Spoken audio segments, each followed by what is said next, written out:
Okay, so ulitin ko po, magandang gabi sa ating lahat.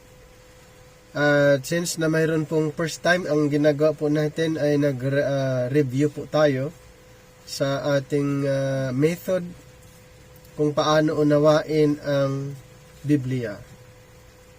Understanding the Bible rightly divided. So ito po ang pag-uusapan natin. Meron po tayong guide sa pag-aaral po natin sa Bible. Mayroon po tayong guide na ginagamit at sinusunod. At ang guide na ito ay napakahalaga po, lalo na sa mga gustong mag-aral ng Bible. Maganda po na mayroon tayong mga guide sa pag-aaral. Hindi lang basta na binabasa ang Bible at agad-agad ito ay ina-apply without knowing the context. So mayroon pong tinatawag na contextual study. Yan, contextual study. Mayroon din pong exegetical study at dispensational study, and studying the Bible rightly divided.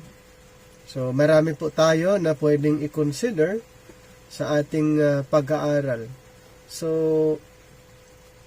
i-focus natin ang ating attention dito po sa method na pag-uusapan po natin. So, ang method na pag-uusapan natin ay matatagpuan sa 2 Timothy chapter 2 verse 15. 2 Timothy chapter 2 verse 15, dito po natin umpisahan ang ating review. 2 Timothy chapter 2 verse 15, study to show thyself approved unto God, a workman that needeth not to be ashamed, rightly dividing the word of truth. So, napansin yung word na study. Okay? Study. Ito po yung pinaka, kumbaga, prerequisite. Napakahalaga po. Starting point para ang isang tao maging workman, ang isang minister maging, yun nga, workman, ambassador.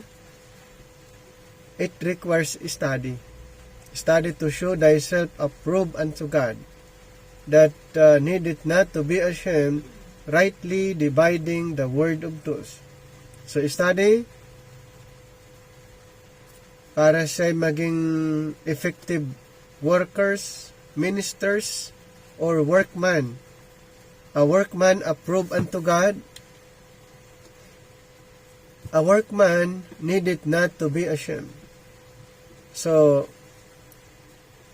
napakalaga ang pag-aaral sa salita ng Panginoon.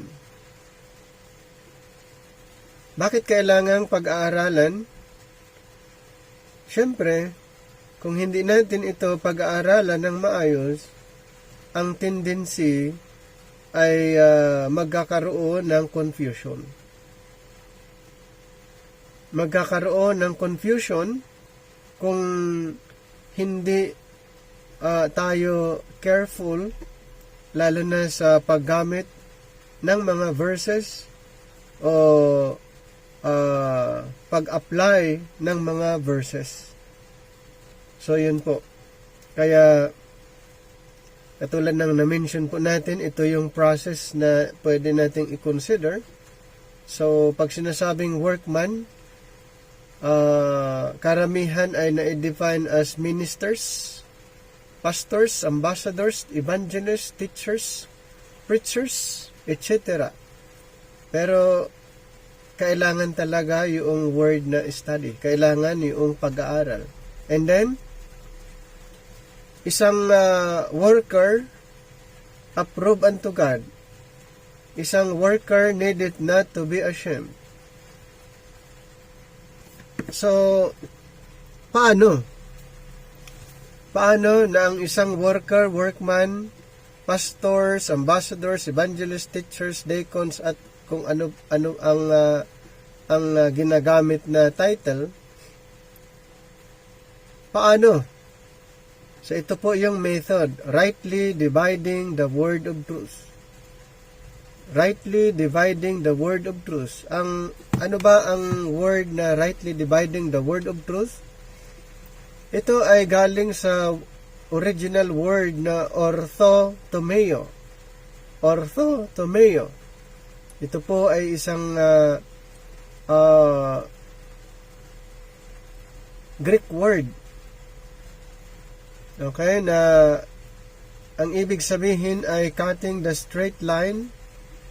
Ito ay engineering term or defined as comparing spiritual things with spiritual or observing the differences or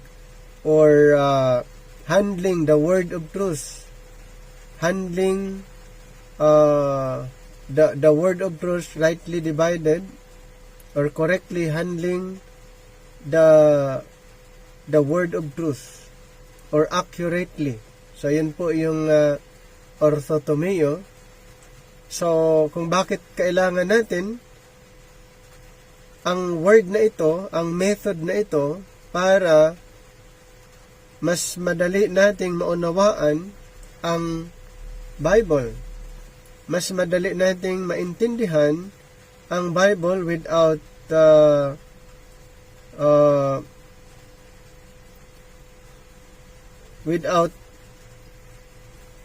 adding the content.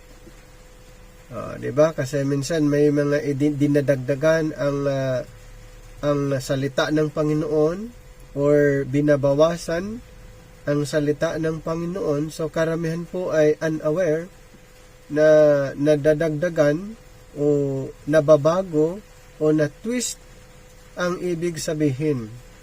So ang goal po natin dito ay kung ano ang nasa Bible ay hindi na pwedeng baguhin ang ibig sabihin, hindi na ibahin ang nakasulat or bawasan or dagdagan. Kung ano ang nakasulat ay aralin lang po natin rightly divided. So ang orthotomeo, observing the differences or comparing spiritual things with spiritual, like for example, law and grace. So comparison between the law and grace. So yun po yung example po ng comparison, rapture and the second coming, kingdom gospel and the grace gospel, the 12 apostles and Apostle Paul, salvation by works and by grace, born again and new creature. At marami pa na pwede nating mapag-aralan dito using this kind of method. So, ang goal po natin is more on comparison. Okay, more on comparison. More on observing the differences. Ayan. At dito po natin maunawaan kung sa anong programa ba tayo. Tayo ba ay under the law program or under the grace program? Tayo ba ay nag-aantay ng rapture or second coming? Tayo ba ay ipinapangaral ang gospel of the kingdom or the gospel of grace? Tayo ba, ang 12 apostol ba ay apostol natin o si Apostol Pablo? Ang salvation ba natin ay by works o by grace? Yun yung sample. Ito po ay sample lang, pero may mga subject po tayo related dito. May mga subject po tayo, pero ito po ang mga ito ay mauunawaan natin sa pamamagitan ng right division. Sa pamamagitan ng rightly dividing the word of truth, doon po natin ma-identify alin ang teaching ng law, alin ang teaching ng grace, alin ang teaching ng rapture, alin ang teaching ng second coming, na ito po ay naipagsasama. Ito pag wala po ang method ng right division, yung na-mention po natin ay naipagsasama. Law and grace, dapat yan ay magkaibang teaching. Pero without using the right method or right division, ang law and grace ay pinagsama. Isa pa, halimbawa kung hindi ginagamit ang method of right division, ang rapture and second coming ganun din pinag-isa. Isa pa, yung gospel, kingdom gospel at saka grace gospel, ganun din pinagsama. Ang 12 apostle and apostle Paul, ginawang isa lang. So, ang goal natin, kung mababasa sa Bible na iba, dapat mag-remain na iba. Hindi pwedeng pagsamahin yung magkahiwalay. Hindi pwedeng pagsamahin yung ibang programa. Ayun po ang ang goal dito po sa ating pag-aaral, na mayroon tayong guide. Ang kailangan lang naman natin ay guide sa pag-aaral ng salita ng Panginoon. Napakahalaga po na mayroon tayong sinusundan na guide or pattern or method paano unawain ang Biblia. So, the word of truth, from Genesis to Revelation, yan po ay word of truth. Yan po ay word of truth. Kung may mga nagsasabing additional revelation na wala na sa Bible, ayun po ay hindi na sa Panginoon. Dahil ang Bible, kompleto na pong revelation, complete revelation of God yung Bible natin. Kung maaari po, wag nang dagdagan. Kung ano yung nasa Bible natin, yan po ay complete revelation. Paano yung mga nagkiklaim na mayroon silang revelation from God? Hindi po totoo yun. Dahil ang Panginoon ay hindi na siya nag-reveal kanino man dahil kumpleto na ang Bible. Kung magre-reveal pa ang Panginoon ngayon, ibig sabihin ng Bible hindi kumpleto. Kung totoong may ganon. Si Pablo po ang last. Si Apostle Paul ang last na nakatanggap ng revelation. At maliban sa kanya, wala na po. Bakit maraming nagsasabi na mayroong revelation sa kanila? Huwag tayo agad na maniwala. Kaya kailangang mag-aral talaga sa Bible. Kasi pag hindi nag-aaral sa Bible, maraming na-deceive. Deception po yon. Ang Bible natin kumpleto na, wala nang additional. Alam nyo, ang gagawin natin, aralin na lang. Alam nyo, ang part natin, aralin na lang natin ang Bible. Hindi na tayo humihingi ng kung anumang revelation dahil ang Bible ay product of God's revelation. So, ang part natin mag-aral, diba? Yung inumpisa natin kanina. Dito nga sa 2 Timothy 2:15, study to show thyself approved unto God, a workman that needeth not to be ashamed, rightly dividing the word of truth. Ano daw? Aralin. Ang Bible po natin ay complete. Kompleto na po. Wala na pong additional revelation dahil kompleto na. Kung may additional, ibig sabihin ang Bible natin hindi complete. Kung mayroong mga nagkiklaim na mayroong revelation, ibig sabihin ang Bible ay hindi complete kung ganon.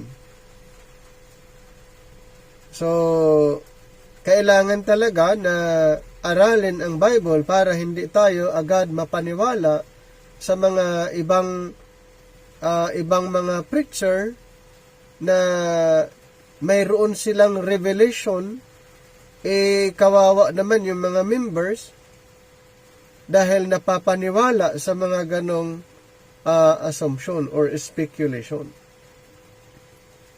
So, ulitin ko po, Genesis to Revelation, kompleto na.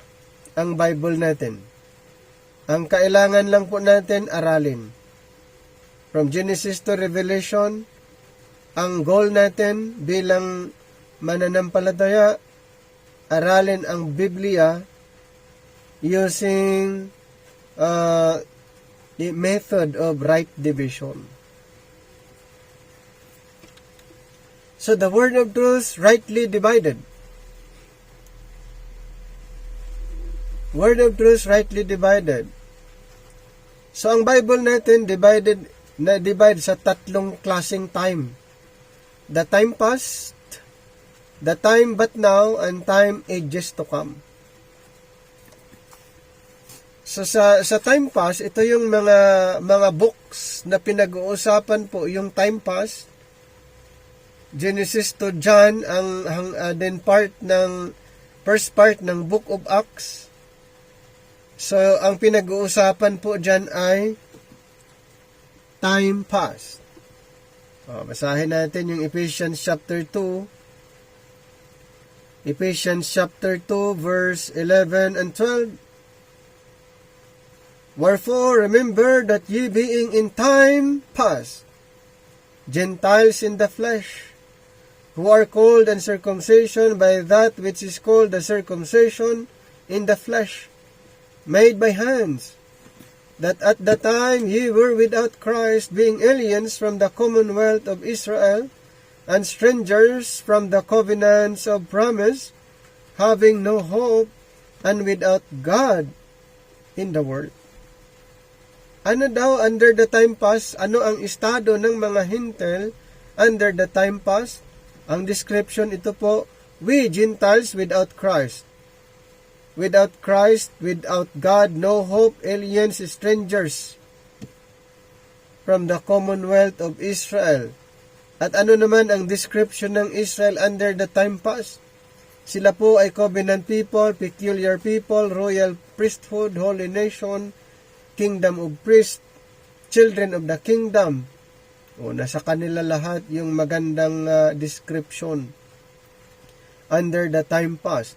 Anong mga books ang nag-describe sa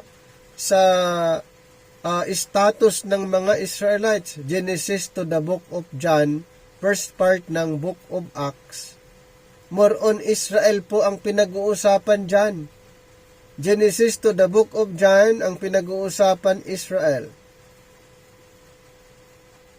Okay? Dahil ang Gentiles, under the time past, ang description ay without God, without Christ, no hope, aliens, strangers.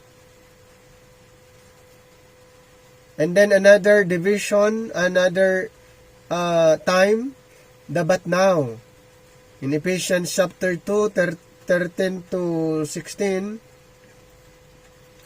but now in Christ Jesus, you sometimes were far off, are made nigh by the blood of Christ. For he is our peace, who has made both one, and hath broken down the middle wall of partition between us, having abolished in his flesh the enmity, even the law of commandments contained in ordinances, for to make in himself of twain one new man, so making peace, and that he might reconcile both unto God in one body by the cross, having slain the enmity thereby. Under the but now, ito pong maganda. Dahil ang mga Gentiles na dati ay malayo sa Panginoon, hindi kasama sa programa ng Panginoon, hindi katulad ng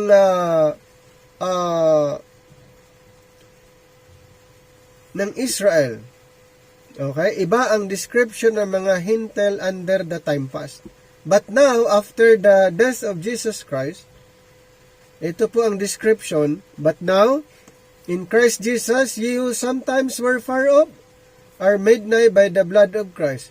So, ang mga Gentiles, na ilapit sa pamagitan ng dugo ni Kristo.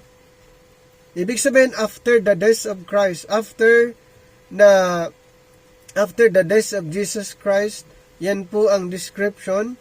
And for he is our peace, who hath made both one, and had broken down the middle wall of partition, ang Israel at saka Gentiles ginawang isang grupo na lang under sa batnaw. Ano po ang nangyari? And hath broken down the middle wall of partition between us, having abolished in his flesh the enmity, even the law of commandments contained in ordinances, for to make in himself of twain one human. So under the Batnaw program, no more Jews or Gentiles. There's no difference. Unlike before, Israel and Gentiles hindi po equal footing. But under the Batnaw program, we are equal. Wala pong nakalamang. Okay, we are one in Christ. At na-describe sa Romans to Philemon, last part ng Acts. So dito po na-describe na ang Jews and Gentiles alike, Romans to Philemon. Diyan po ang description na ang Jews and Gentiles alike. At isang good news po under the Batnaw program, ang mga Gentiles ay bahagi sa programa ng Panginoon. Papaano naman sa ages to come, Ephesians 2:7, the Hebrews to Revelation. So, pinag-usapan ang Hebrews 2, pinag-uusapan po ang future. Hebrews to Revelation. So, sino ang receiver? Sino ang recipient ng Hebrews to Revelation? Israel. Sino ang recipient ng Romans to Philemon? The body of Christ. Church, the body of Christ. Sino ang recipient ng Genesis to the book of John? Balik sa Israel.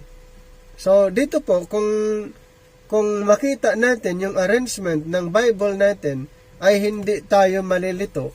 Hindi tayo makonfuse dahil alam natin agad, time pass ang pinag-uusapan. Alam mo agad ang pinag-uusapan kung Batnaw or ages to come. Kaya sa time pass, ang description ng mga Gentiles ay iba sa description ng mga Israel. Magkaiba po. Wherefore, remember that ye being in time past Gentiles in the flesh. Diba? Yun po yung description, uncircumcision or the Gentiles, by that which is called the circumcision Israel, that at the time ye were Gentiles without Christ, being aliens from the commonwealth of Israel and strangers from the covenants of promise, having no hope and without God in the world. So, wala po tayong covenant.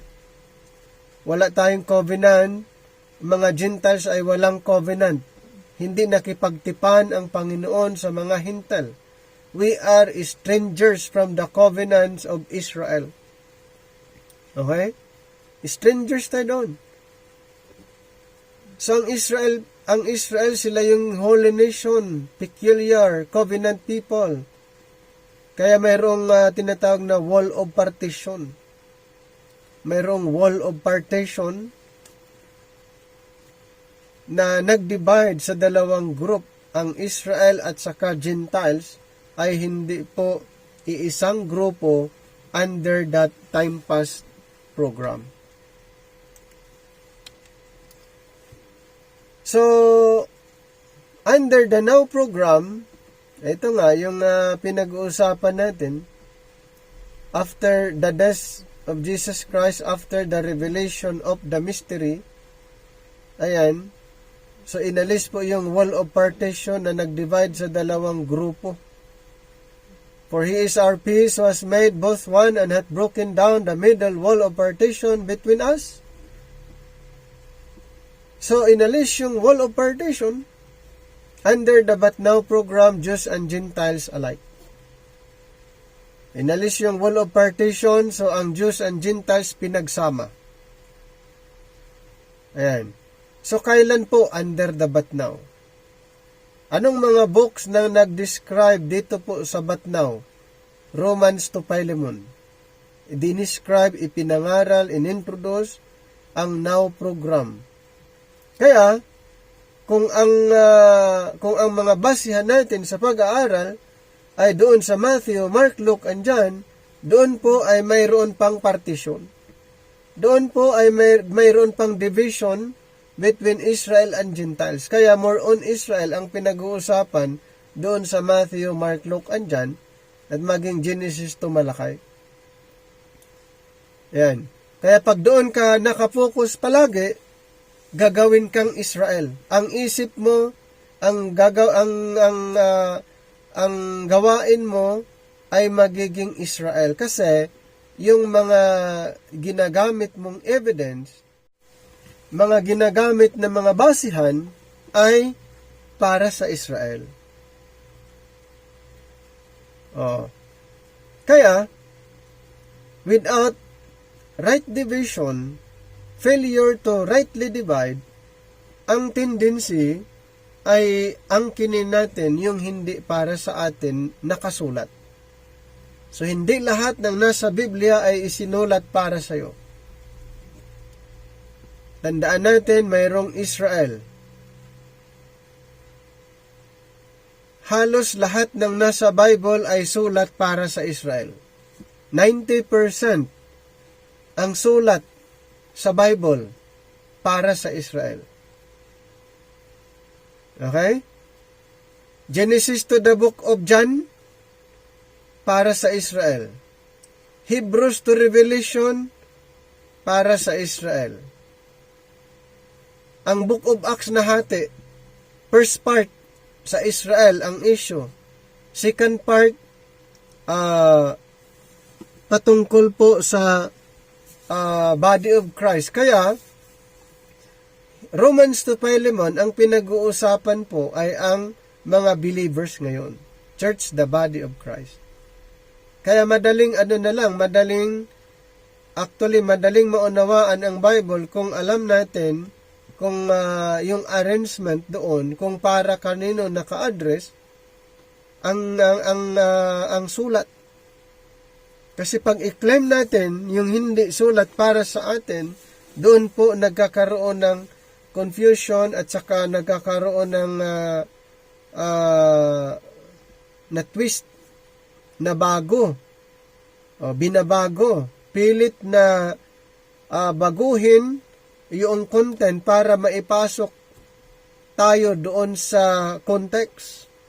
Hindi po ganoon. Kasi kung ano yung context, sa binasa natin, kung maaari, hindi na dapat mababago yun. Kung Israel ang pinag-uusapan, Israel. Hindi pwedeng isama yung sarili natin, mga hintel, ng issue ay Israel. Kung ang dealings ng Panginoon ay sa Israel, Israel yun. Ayan. Kaya nga under the But Now program,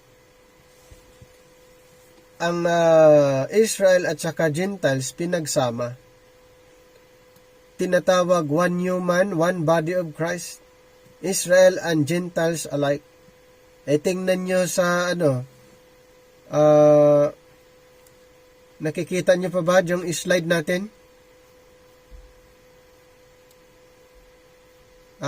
Clear?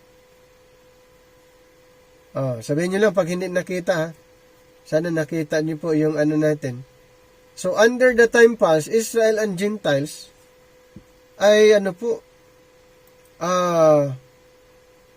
hindi po magkasama. Kailan magkakasama ang Israel and Gentiles? After the death of Jesus Christ. After the revelation of the mystery. Nung inirebeld ang But Now program, inirebeld ng ating Panginoon kay Apostle Paul, ang Israel at saka Gentiles ginawang isang group lang. Sa panahon noon, hindi. Kaya doon sa Matthew, Mark, Luke, and John, hindi isang grupo ang Israel and Gentiles. Kaya nga nung inutusan ng Panginoon ang mga 12 apostol ay sinabihan niyang huwag kayong pumunta sa mga hintel. Matthew 10:5-6. This 12 Jesus sent forth and commanded them, saying, Go not into the way of the Gentiles, and into any city of the Samaritans enter ye not, but go rather to the lost sheep of the house of Israel. Bakit ganon ang sinabi ng ating Panginoon?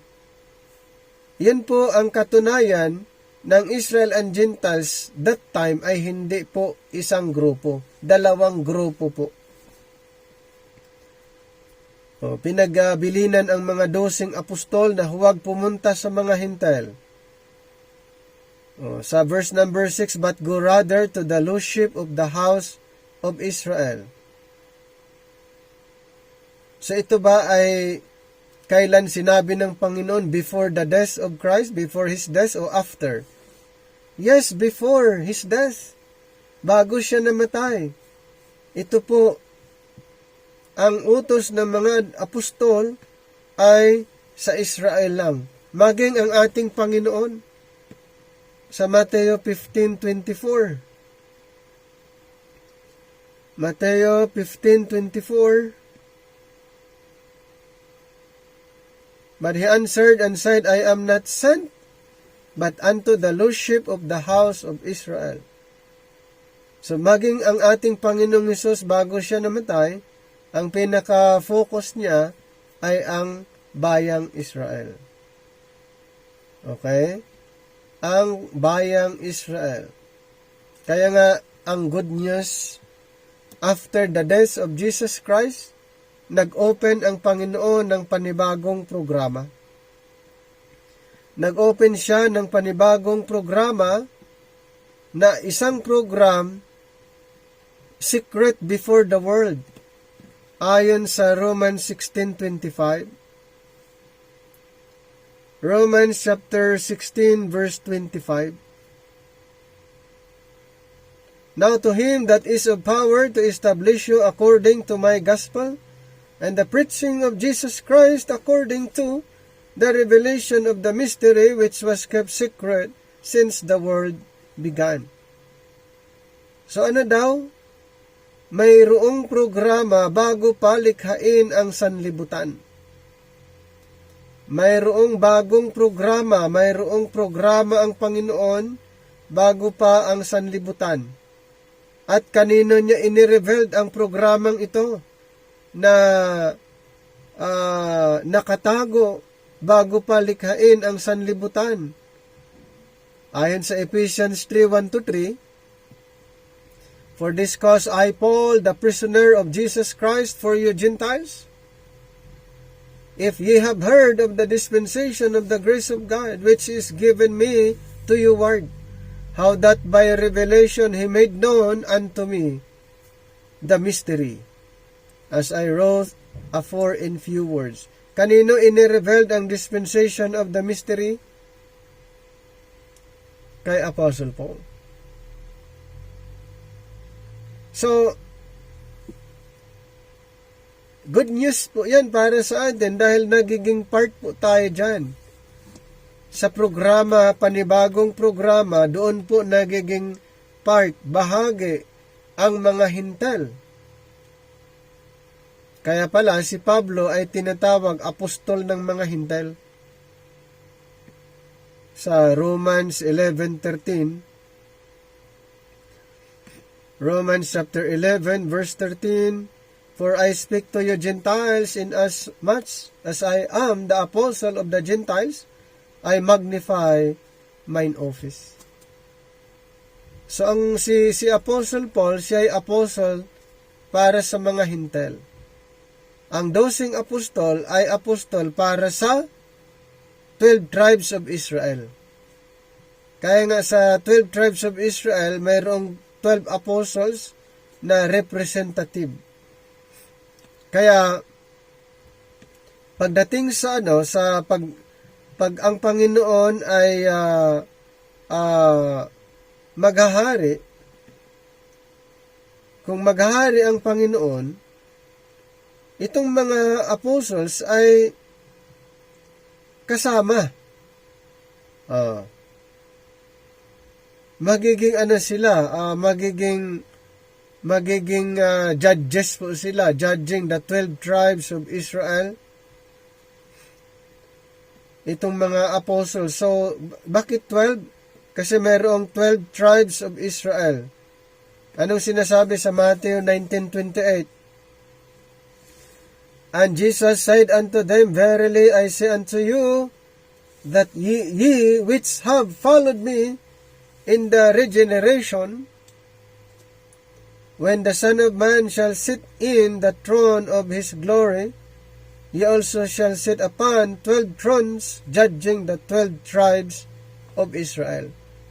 Sino po yung magiging judges, judging the 12 tribes of Israel? Ang mga apostles. So, bawat tribo mayroong apostol.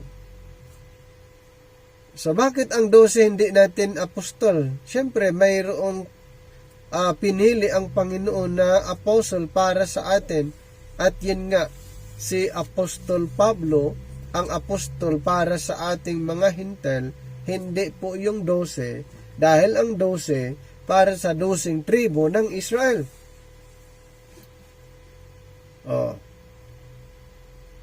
Kaya under the But Now program, ito po pinag-uusapan ang one human, one body of Christ, Israel and Gentiles alike, from Romans to Philemon. And then sa ages to come, ito po yung mga sequence, 7 years, Great Tribulation, the Second Coming, the Millennial Kingdom, the Great White Throne Judgment, and then the Dispensation of the Fullness of Time, at marami pa. So, mahalaga ang right division. Mahalagang pag-aralan ang Bible rightly divided para hindi po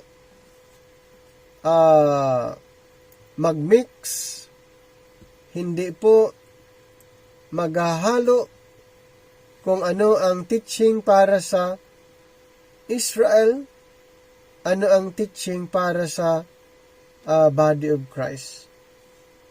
Okay? So ang Israel ay part po sa tinatawag prophetic program. Part sa prophetic program since the world began, according to Acts 3:21. Ayon sa Acts chapter 3, verse 21, whom the heaven must receive until the times of restitutions of all things, which God hath spoken by the mouth of all his holy prophets since the world began. So, ang ministry ng mga apostles ay under sa prophetic prophecy since the world began. And then another verse, Matthew 25:31.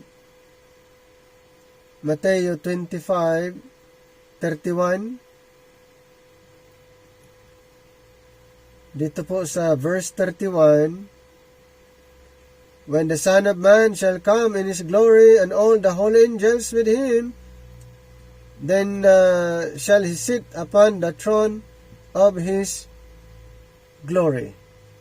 Ayan. Of his glory. And then dito sa verse 34, then shall the king say unto them on his right hand, Come ye, blessed of my Father, inherit the kingdom prepared for you from the foundation of the world. From the foundation of the world, or since the foundation of the world. So ito po yung prophecy na patungkol po sa mga Israel. Sila po ang recipient ng programang ito, the prophetic program.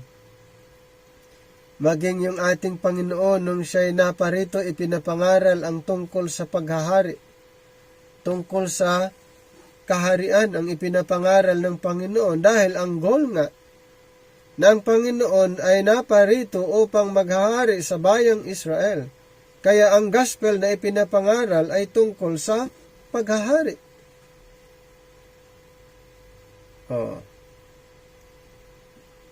Basahin lang natin saglit ang Mateo 4 na ang Panginoon ay ipinapangaral ang tungkol sa kingdom. Yung verse 17. From that time Jesus began to preach and to say, repent, for the kingdom of heaven is at hand. Ganon din sa Matthew chapter 9:35. And Jesus went about all the cities and villages, teaching in their synagogues and preaching the gospel of the kingdom and healing every sickness and every disease among the people. Diba? Yun po yung ipinapangaral ang tungkol sa kaharian at pinagaling ang mga may sakit. Lahat ng may mga kapansanan, pinagaling. So during the earthly ministry of the Lord Jesus Christ, ang kanyang concern ay ang mga Israelites. Ang mga Israelites. So under the But Now program, ibang issue. Hindi na katulad noon. So ito pong programang ito ay heavenly program. So mayroon pong earthly program, mayroon din pong heavenly program. Good news, we are part, the church, the body of Christ, ay part po sa tinatawag heavenly program. Ayan. At ano ang gospel under the Now program? Acts 20:24, ano yung gospel na natanggap ng apostol natin na si Apostol Pablo? Acts 20:24. But none of these things move me, neither count I my life there unto myself, so that I might finish my course with joy, and the ministry which I have received of the Lord Jesus to testify the gospel of the grace of God. So ano ang gospel na ipinapangaral, supposed to be under the But Now? The gospel of the grace of God. Ano ang gospel under the time past? The gospel of the kingdom. Parehas ba ang kingdom gospel and grace gospel? Magkaiba. Okay? Magkaiba po.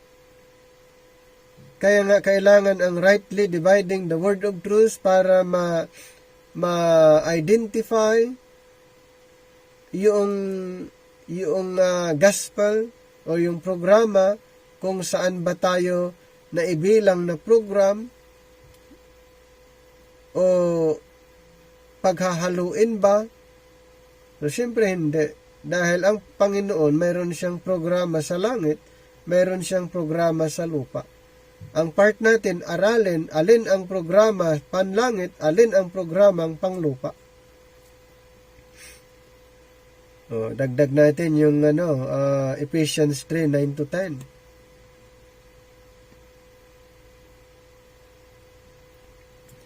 Chapter 3, 9-10, and to make all men see what is the fellowship of the mystery, which from the beginning of the world hath been hid in God, who created all things by Jesus Christ. Okay? Mayroong programa. Bago pa likhain at ang sanlibutan at ito'y naitago nung from the beginning of the world, ito po ay nakatago. May programa na mystery. At katulad ng binanggit po natin, inirevealed ng ating Panginoon kay Apostle Paul. And then sa Colossians, chapter 1.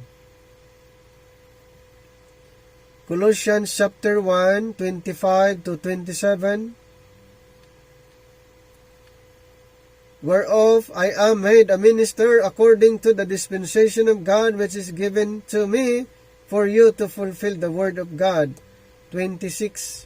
Even the mystery which hath been hid from ages and from generations, but now is made manifest to his saints, to whom God would make known what is the riches of the glory of this mystery among the Gentiles, which is Christ in you, the hope of glory.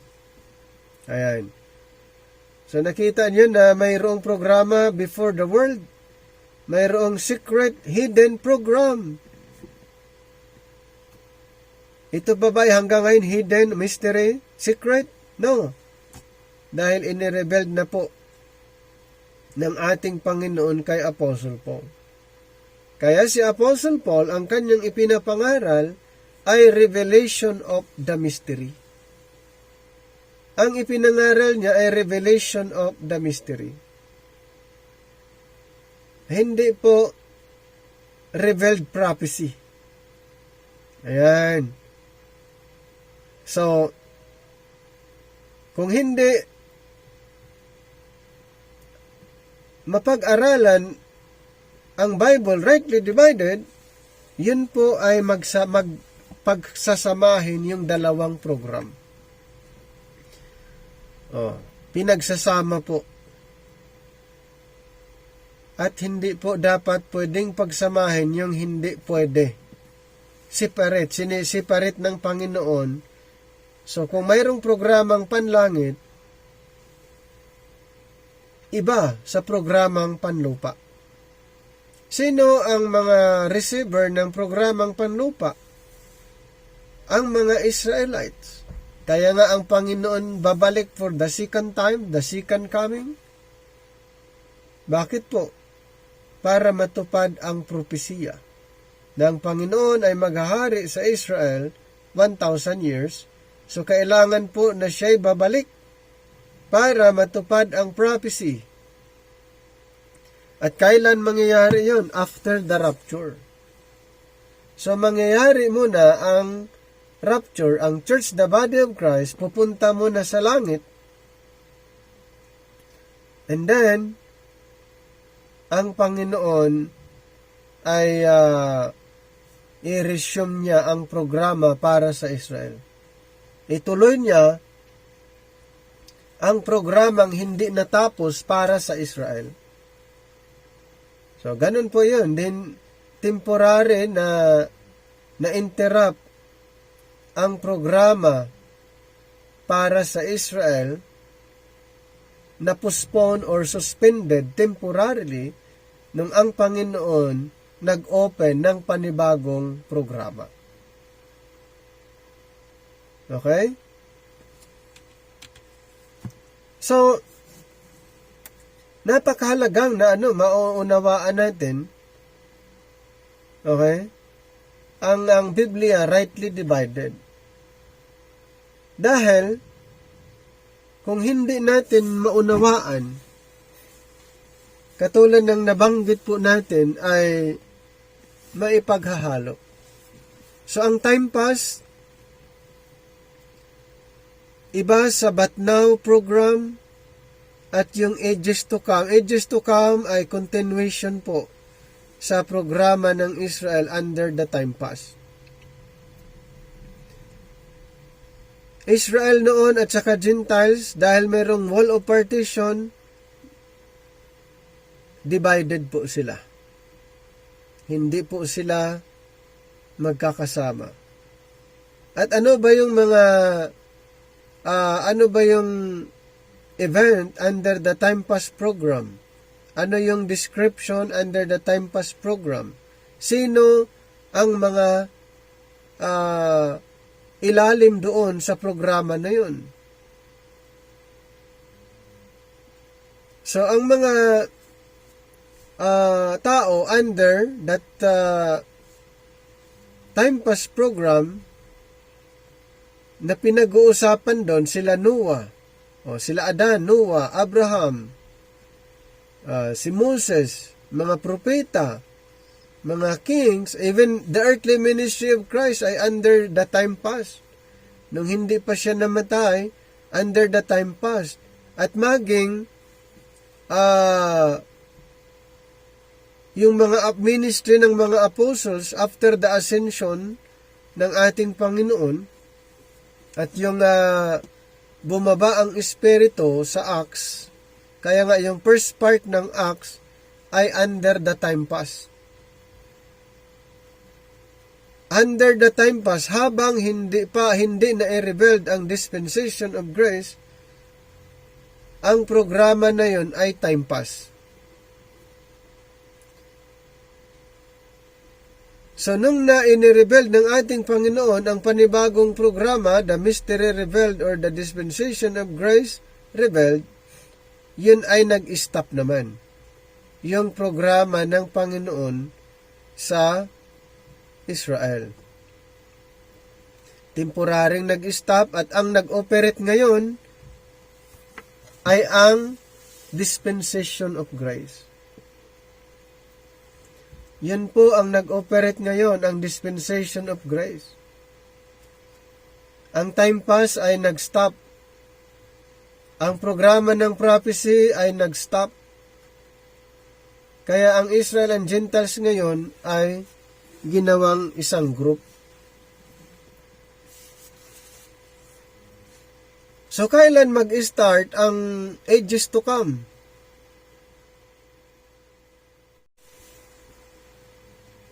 Kailan mag-resume ang prophecy?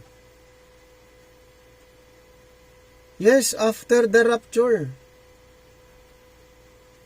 After the rapture of the church, the body of Christ, kasi ang mga believers ngayon, ang pupuntahan ay sa langit. Ang pupuntahan po ay sa langit. Ang mga grace believers.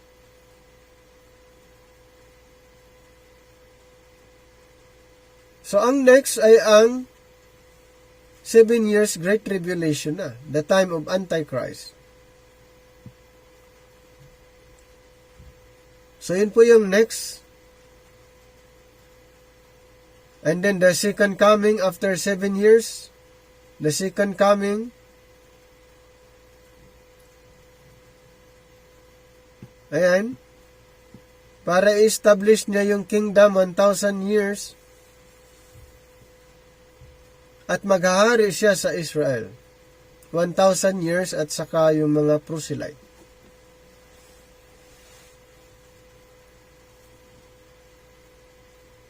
At habang naghahari ang Panginoon, si Satanas ay maikulong ng 1,000 years din doon sa bottomless pit. In Revelation 21 and 2. Revelation 21 and 2. And then, i-release din siya after 1,000 years. Revelation 20, 7 to 10. Si Satanas. And then, after 1,000 years, yan nga, i-release na siya and then itatapon lang din siya sa lake of fire ayon sa Revelation 20, 11 to 15. Si Satanas. And then next dyan ay ang Great White Throne Judgment. Sa Great White Throne Judgment ay haharap doon. Haharap doon yung mga parurusahan at saka yung mga believers na under sa millennium ay haharap din sila para doon sa fullness of time. Okay? Paano yung mga Old Testament signs or mga kingdom signs noon? Sila din ay bubuhayin sa second coming at kasama ang paghaharian ng ating Panginoon 1,000 years. So, doon po sila bubuhayin. Yan po yung tinatawag na first resurrection. Lahat ng mga believers, kingdom believers, maliban po yung grace believers. Kasi ang grace believers ay bubuhayin pero pupunta sa langit sa pamagitan ng rapture. Yung mga kingdom earthly believers ay bubuhayin sila sa second coming. So ganun po yung sequence na kailangan po natin i-consider. Kaya kung bakit napakahalaga na aralin ang Bible rightly divided para hindi po ma-confuse ang mga readers, listeners. Kasi pag hindi po, ang Bible ay very confusing. Very confusing. Tapos yung iba, pag sabing mag-aral, ayaw pang mag-aral dahil may revelation daw ang Panginoon sa kanila. Naku po, medyo delikado yon. Ang Bible ay product of God's revelation. Tapos na. Katulad ng binanggit natin, inirevealed na ng Panginoon. Si Pablo yung last na kinausap ng Panginoon. Inirevealed ng Panginoon ang mga bagay na mystery. Inirevealed niya kay Apostle Paul at siya yung last. Kaya nga ulitin ko po, ang part natin ngayon mag-aral sa Bible. Mag-aral sa Bible, hindi po yung sasabihin na mag-rebuild naman ang Panginoon, bahala na ang Panginoon. Nako, hindi po ganoon. Aralin natin ang Bible, rightly divided.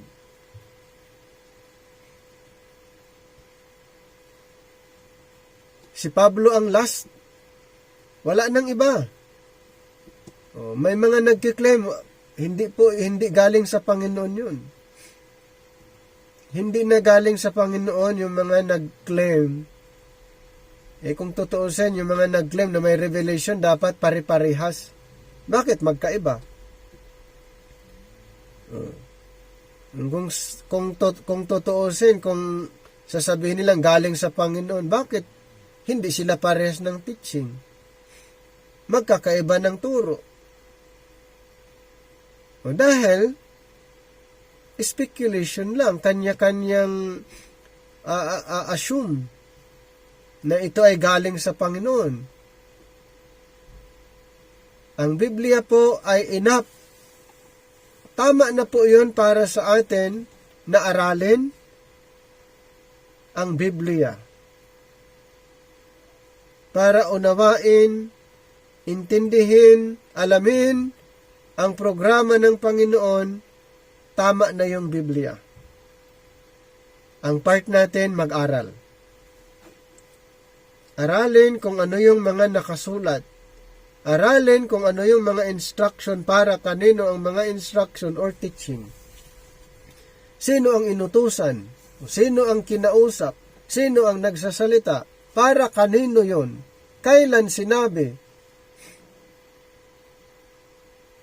Diba na ang dali lang unawain, intindihin ang Bible na hindi na kailangang magdagdag, magbawas, or humingi pa ng iba pang mga information galing sa Panginoon. Kompleto na po ang Bible.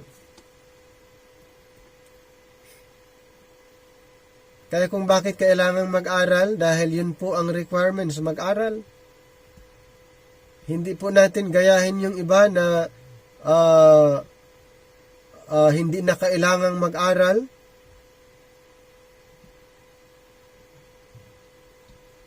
Kailangan po nating mag-aral. Kasi next generation, kung wala nang mag-aral, sino nang magtuturo? Next generation, wala na.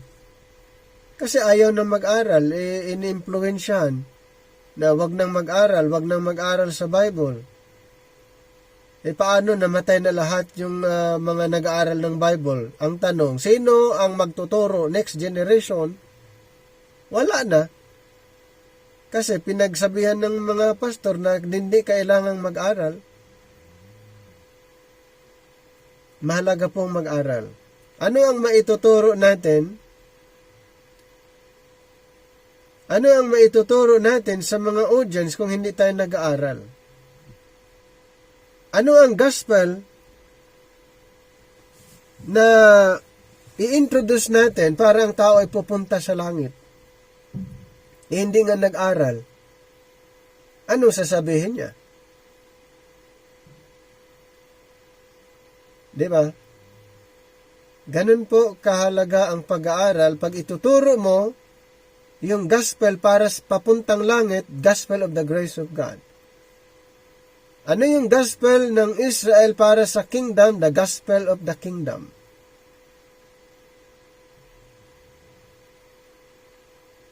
Ang dami po na mga pag-aaralan natin para ma-distinguish, ma-identify ano yung katuruan para sa mga believers under the batnaw.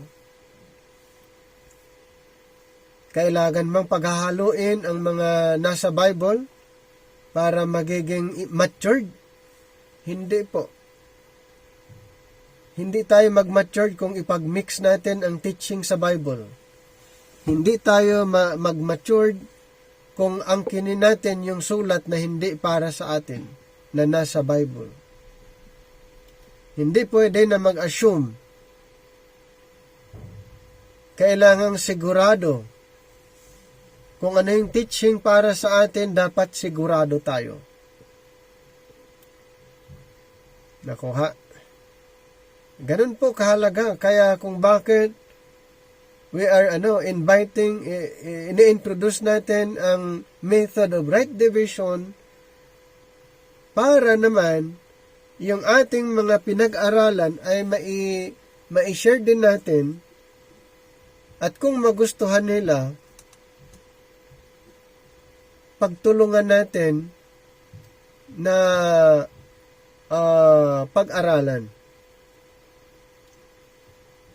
Okay? Kailangan natin is method. Kailangan natin ay paano aralin ang Bible. Hindi po basta na basahin lang tapos apply agad. Dapat mayroong process, idadaan po sa process. Hindi direct apply kung ang writings ay hindi directly address para sa mga believers ngayon.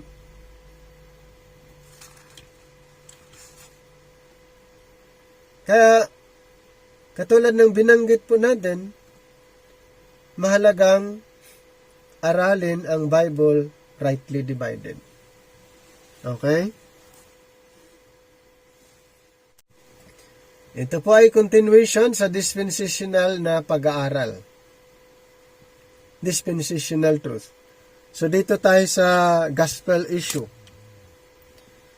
Dito tayo sa issue patungkol po sa gospels. Ayan.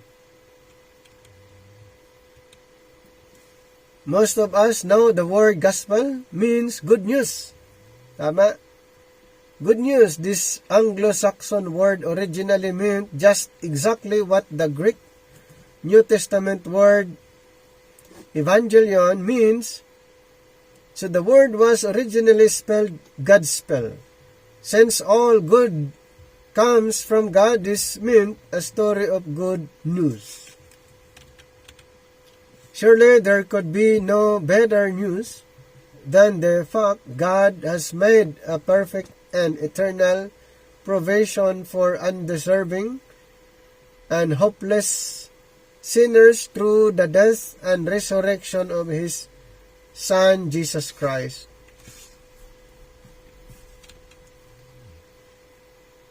Kaya dito po sa under the dispensation of the grace of God, mayroon pong good news under the But Now program, and syempre mayroong good news under the Time Pass program.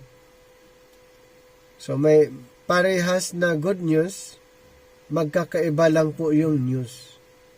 News doon. Di ba? Saan po yung mga mga bantayanan before the death of Jesus Christ? Ang good news doon, syempre yung paghahari ng ating Panginoon. sa kanila sana sa mga Israelites. Pero after the death of Jesus Christ, ang good news is the cross. So, hindi parehas dahil magkakaiba yung programa, magkakaiba yung program. Kaya kung si Apostle Paul, ang good news para sa kanya, yung inirevealed sa kanya, yung natanggap niya, ay ang the revelation of the mystery concerning po sa ginawa niya sa cross. At sa mga apostles naman, siyempre meron din silang good news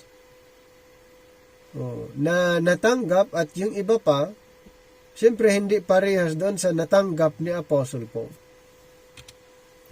It is possibly because God Himself has done all of the work necessary for man's salvation, leaving nothing for man to do but to accept it by faith as a free gift, that some people get the impression the gospel is simple. Ganun po yung karamihan, di ba? Ay, napaka-simple lang naman kaligtasan yan. Ganun lang, no? Pero hindi nila nakita na ang Panginoon ay naghirap, namatay, at yung kaligtasan ay ibinigay bilang regalo na lang sa mga naniniwala. Meron ba tayong maikontribute para tulungan ang Panginoon? Para ang tao ay maligtas? Wala. Totally work ng Panginoon yun. Wala tayong naikontribute kahit isa kung pag-usapan ang kaligtasan. Yun po ay regalo. Yun po ay ginawa ng Panginoon para sa lahat ng mga maniniwala. Others seem to be unaware of the fact that Bible contains several distinct gospel. Ang dami po actually sa Bible, mga iba't ibang gospel messages, and by combining them, they confuse the gospel of pure grace which God has announced for His dispensation. So, yung pure grace gospel, yun po yung inirevealed ng ating Panginoon kay Apostle Paul. A pure grace gospel. Kaya nga, hindi pwedeng mahaluan.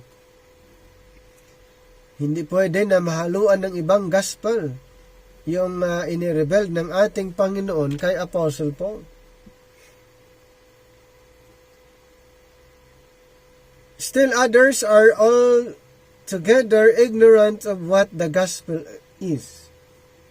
So may mga ilan pa rin, marami, na hindi pa rin nila alam kung ano ba talaga ang gospel. They suppose it is the Sermon on the Mount. Sabi naman ng iba, ay yung Sermon on the Mount, yun yung gospel. Simply calling on men to repent. Perhaps some get the impression, since the 4 books which tell of the earthly life of Jesus are called the Gospels, the gospel is simply that story. Yun naman po ang dinefine ng iba. Kaya yung 4 books, tinatawag na 4 gospel. Yun na po ang kanilang conclusion. The gospel is simply that story of Jesus, the earthly ministry. Ang dami ng mga yung mga assumption, nag-assume na yun ang ibig sabihin. In our study of the gospel, we will first notice some general facts. Then, try to show the distinctions between the various gospels announced in the Bible, and finally state what the gospel for today is. Maraming gospel sa Bible. Ang dami. At kailangang aralin natin ano naman ang gospel para sa ngayon. Sa dami ng gospel, hindi na natin alam kung alin yung para sa atin. Ayan. The Greek word for gospel is used 77 times in the New Testament, 12 times in the so-called Gospels, twice in Acts, 61 times in Paul's epistles, once in 1 Peter, once in Revelation. The verb to preach the gospel or to evangelize is used 56 times, 11 times in the Gospels, 15 times in Acts, 25 times in Paul's epistles, then 3 times in 1 Peter and twice in Revelation. Taking the noun and verb together, Paul speaks of the gospel 86 out of the 133 times these words are used. The gospel writers use the words 23 times. Luke uses them 17 times, and Peter 4 times, and John in Revelation 3 times. Any piece of good news is gospel. For example, in the Septuagint version, the Greek translation of the Hebrew Old Testament, this word evangelion is used in 2 Samuel 4:10 by David when one told me, saying, Behold, Saul is dead, thinking to have brought me good tidings. It was good news to the Philistines when they killed King Saul. And so we read in 1 Samuel 31:9, and they cut off his head and stripped off his armor and sent into the lands of the Philistines round about to publish it in the house of their idols and among the people.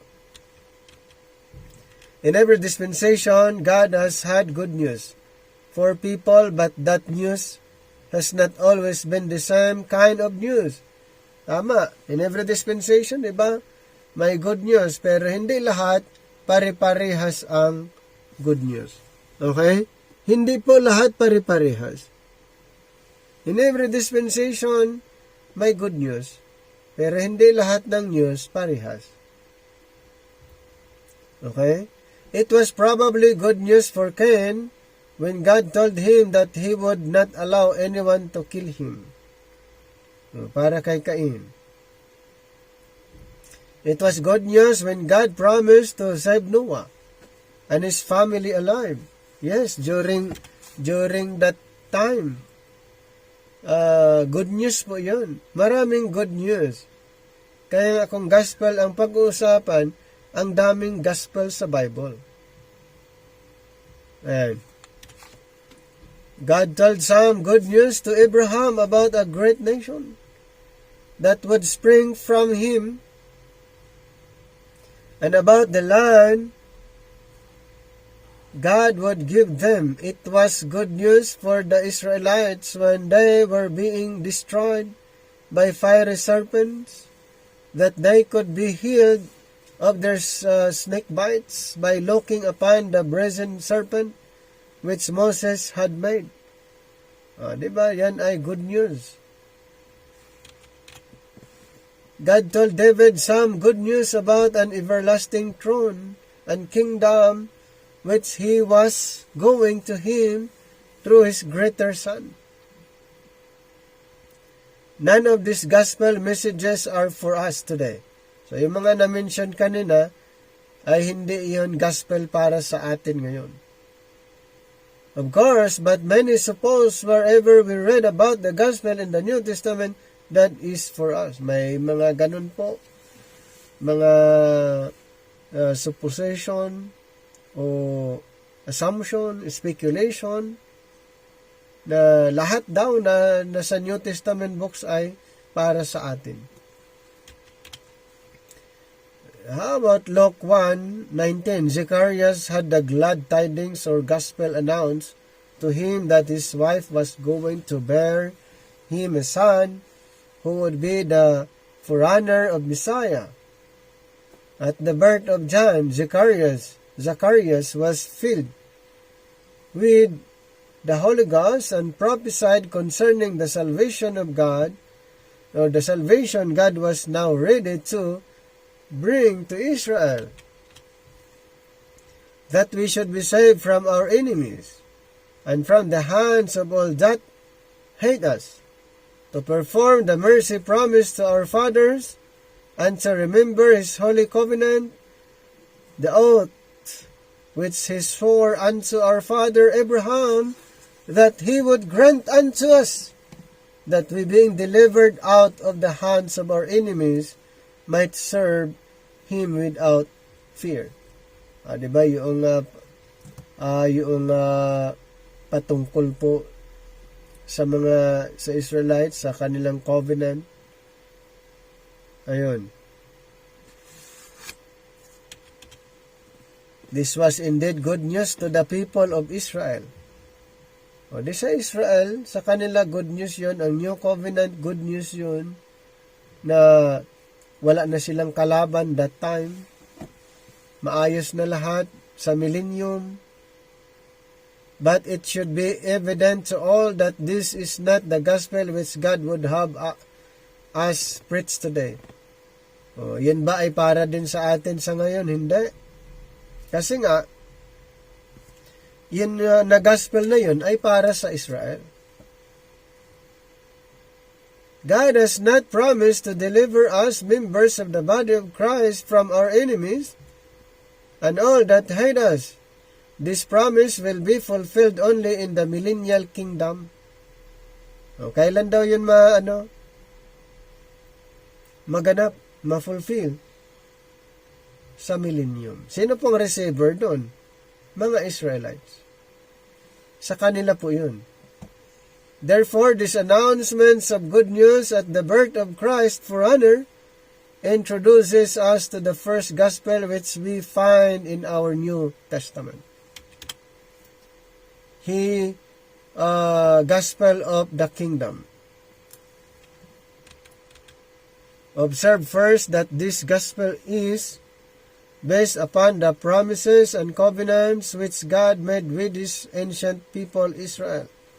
So, laging na-mention po ang Israel dahil sa kanila nga po, sila po ang concerned that time, Luke chapter 1:70 to 73.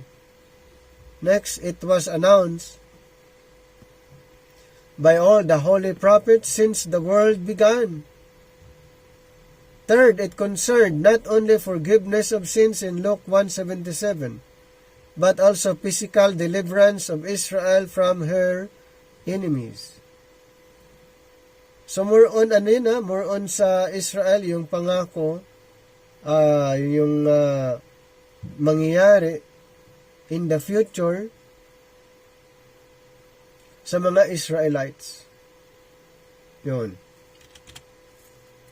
It is evident that this gospel also included deliverance from physical infirmities and afflictions, for wherever Jesus went or wherever He sent His apostles preaching this gospel of the kingdom, the healing of disease was uppermost in the ministry. Finally, notice this message is specifically called the gospel of the kingdom. Ayun po yung gospel during the time of Jesus Christ, His earthly ministry. Ipinapangaral po ang tungkol sa paghahari in Matthew 4:23, chapter 9:35, and 24:14. Ano po ang gospel that time? Kingdom. Ano po yung content ng gospel na ito? Kasama doon yung healing of disease. Many of the provisions of the gospel of the kingdom are in direct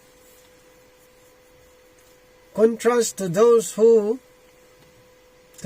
the gospel for today. Although in the mind of God the death of Christ was necessary for the final establishments of the millennium. Yun po yung pinaka-goal ng prophecy, the establishments of the millennium. We see, it was possible while Christ was on earth to be a preacher of that gospel without knowing or understanding the first thing about his death. How about Luke 9, 1-6? We read that Jesus sent his 12 disciples to preach the kingdom of God. So even the 12, aside from Jesus Christ, he was commissioned the 12 apostles, disciples to preach the kingdom of God and gave them power over all devils and to cure diseases. And they departed and went through the towns preaching the gospel and healing everywhere. So ganun po ang yung content ng gospel of the kingdom. More on cast outing, to cure disease, at iba pa. Healing everywhere. Some 2 years later, Jesus began to tell these same disciples about his impending death and resurrection, and we read in Luke 18:34, naunawaan ba ng mga apostles yung sinasabi ni Kristo? And they understood none of these things, and the saying was hid from them, neither knew they the things which were spoken. No one could preach the gospel for today who has ignorance of the days of resurrection of Christ, for Paul states that is the gospel in 1 Corinthians 15, 1-3. O nakakalungkot pag hindi ito ipapangaral ang gospel nito. The gospel of Christ is death, burial, and resurrection. Yun po ang gospel under this present time. The gospel of the cross, the preaching of the cross, the gospel of Jesus Christ, his death, burial, and resurrection. Pag ito ay hindi ipapangaral ngayon, ay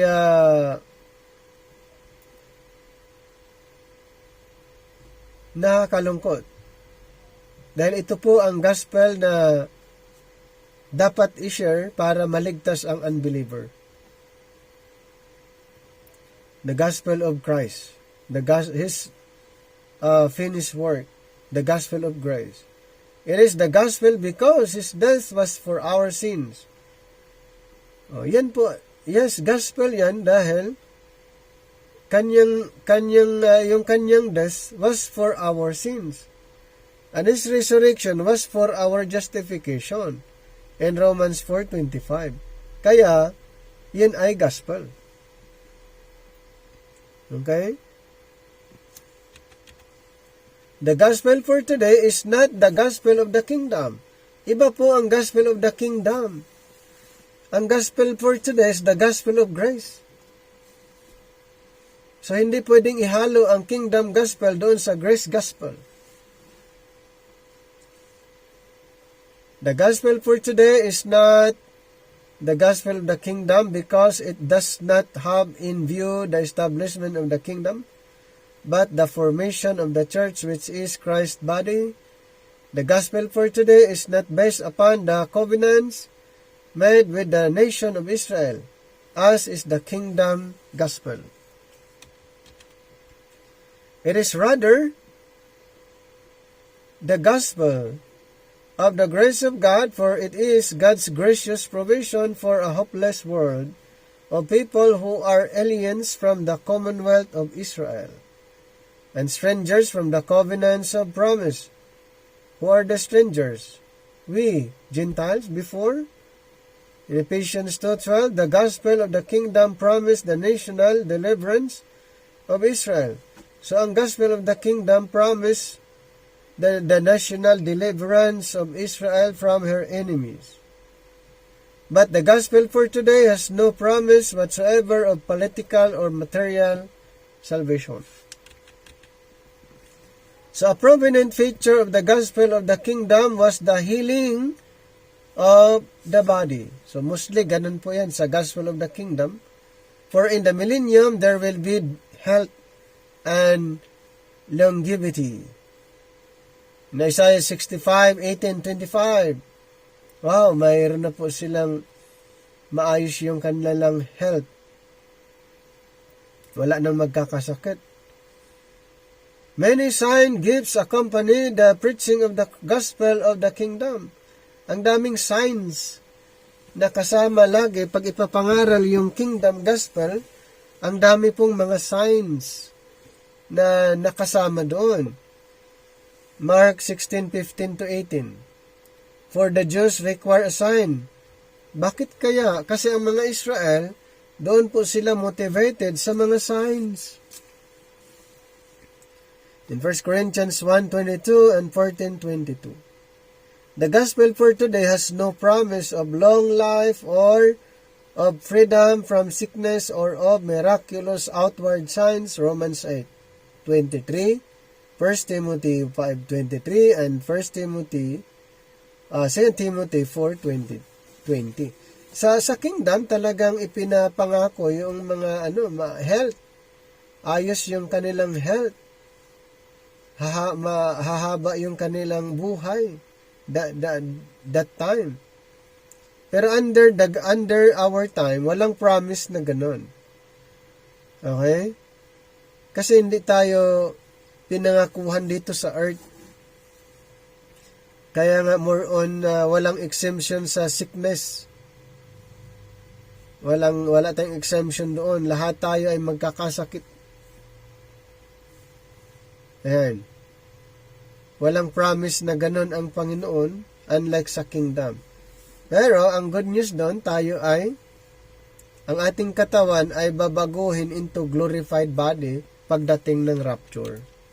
The gospel of the kingdom goes back basically to the great Davidic covenant in 2 Samuel 7, where God unconditionally promised David a house, a throne, a kingdom, and a king from his seed who should reign forever. So, yun po yung promise doon sa mga Israelites tungkol sa kingdom. That is the reason the gospel of the Matthew, which is especially the kingdom gospel, begins with the words, the book of the generation of Jesus Christ, the son of David. This kingdom gospel was proclaimed while Christ was on earth. This is the gospel which Peter and the others proclaimed at Pentecost and for some time thereafter. That is why Peter spoke so much about David. Dahil dun nga sa promised kingdom, that occasions and stated that David, being a prophet and knowing that God had sworn with an oath to him, according to the flesh, he would raise up Christ from the dead to sit on his throne in Acts 2:30. So the gospel of the kingdom was rejected by the nation of Israel. Ano pong ginawa nila? Nireject yung gospel of the kingdom. In casting Israel aside temporarily, God raised up a new apostle and revealed to him the gospel for today. So ganun po ang nangyari. Nireject nila ang gospel. Nireject ng Israel. So, ang ginawa ng Panginoon,